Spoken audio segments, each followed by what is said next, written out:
I was a teacher of young children, and I thought I was prepared for just about anything in a child would be able to deal with it. But Lord, when San was sent to me,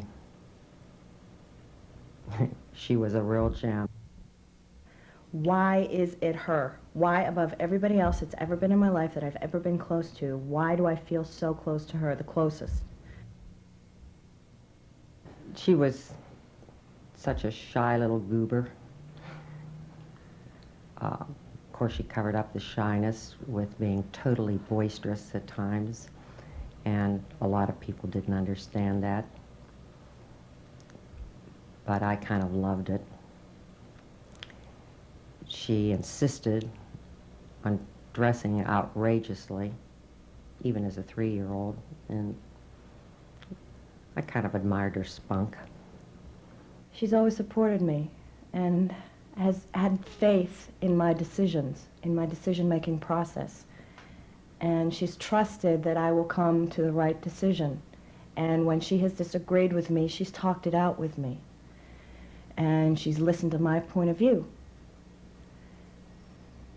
And that's important as a child. That forms, you have confidence in what you're doing, that what you're doing is worthwhile, that you're making the right decisions, that you're growing up. I love going to watch her in shows. I remember a show at Carnegie Mellon that played for the summer, and I probably went 20 times, and I sat in the front row, and I learned every song, and I sang every song, and I danced every song, and I loved every person in the show, and oh, it just brought total joy into my life. She's always supported me in theater, and of course everything I do on stage is the be-all, end-all. I mean, I'm the funniest, the best, the most talented, the most everything. She's big. She does crazy things. She picks me up and carries me around like her baby, and I get aggravated, but I end up laughing about it. She is lewd. She does horrible, horrible things that I would never accept from any other person in this world. We'll be in her apartment in New York, and she'll roll over and say some absolutely obscene thing in my ear. She'll fart, she'll burp. I was having problems in college with, I went through a very depressing point my junior year.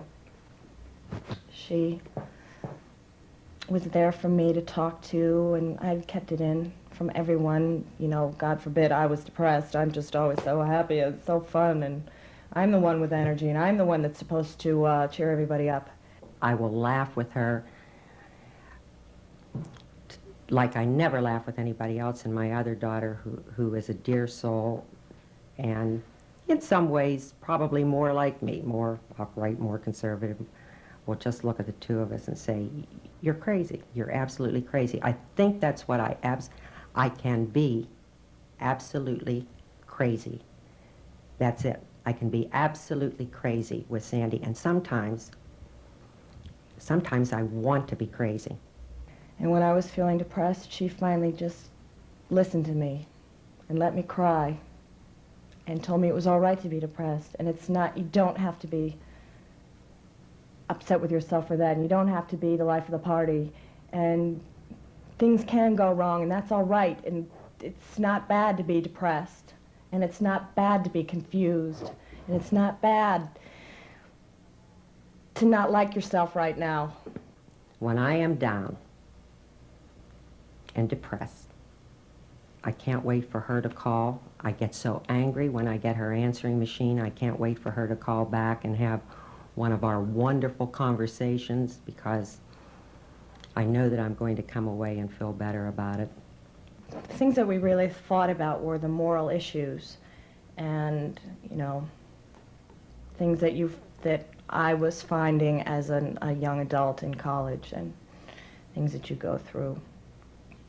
And, you know, sex before marriage and that kind of thing. I think I was living my life like most mothers do, most parents do, most wives do, dealing with the normal everyday problems that come along in your life and dealing with them in a fairly reasonable way.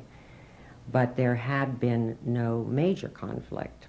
Oh, well, that was tough. That was tough. Well, I went to her with it. Most kids don't, you know, most kids don't go to their parents when they're ready to sleep with someone. And I was ready. I'd been going out with somebody, and I went to her because this was an important move.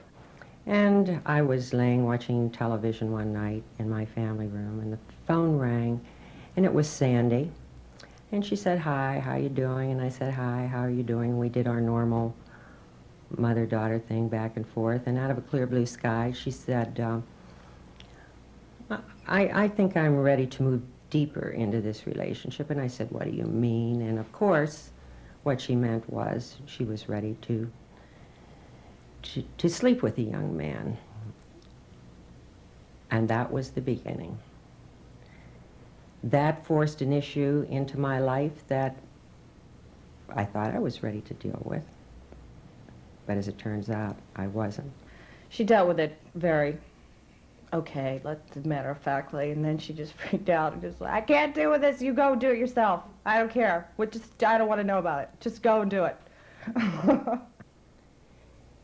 It made me dig down for the first time and come to the realization that so many times I was happy as long as my children were doing what I wanted them to do. How could I find a way to be happy when they were doing something that I didn't want them to do? She basically said it, "I'm accepting it. I'm not necessarily gonna, I'm gonna help you if you need it," kind of thing, but I don't want to know about it.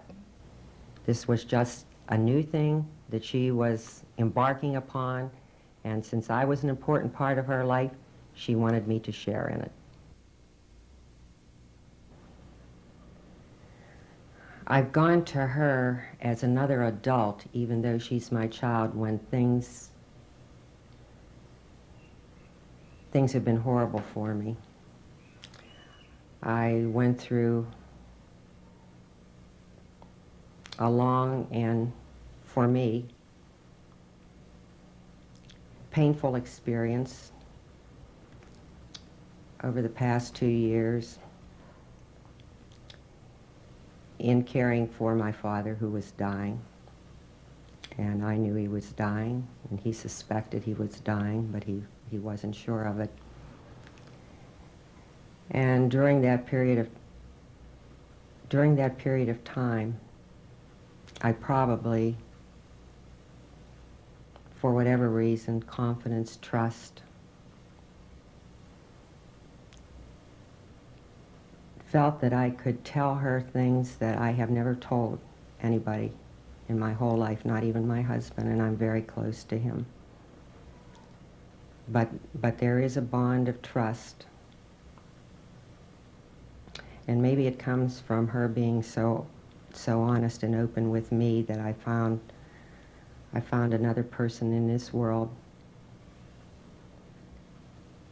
that I can be open and honest to and tell the things that are in my heart. Because so many times an adult, particularly a mother, puts up a barrier and tries to be all-knowing. And there are times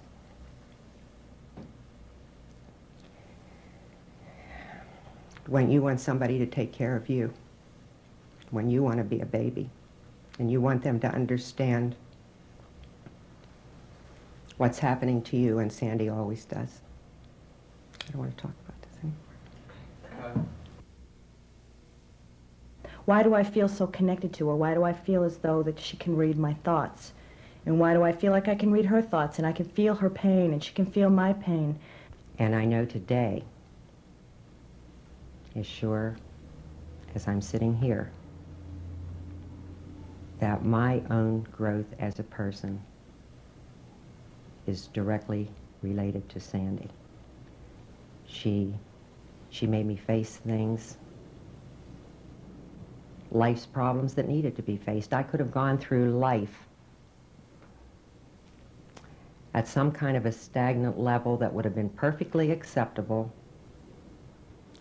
but once she started me digging, I have to presume that the dig is going to go on for the rest of my life. I just wonder if we've had other relationships in past lives, and if I've been her mother, or her sister, or her husband, or a lover, or her wife.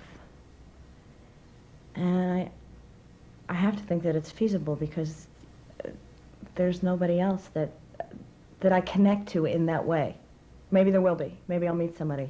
But up to now, she has been the absolute closest connection for me. She even knows it when she's in Pittsburgh and when I'm in New York. She can feel it. She can read my silences. Perhaps she's right. I'm not deeply into reincarnation, but perhaps we did know each other in a different time, because there was something in me that probably wanted this, but I wonder now, if she hadn't come into my life, who would I be today? What would I think? Where would I be? And I know that she has taken me into areas that I was afraid of, fearful of, and now I feel comfortable with it, so God knows where life's going to lead me.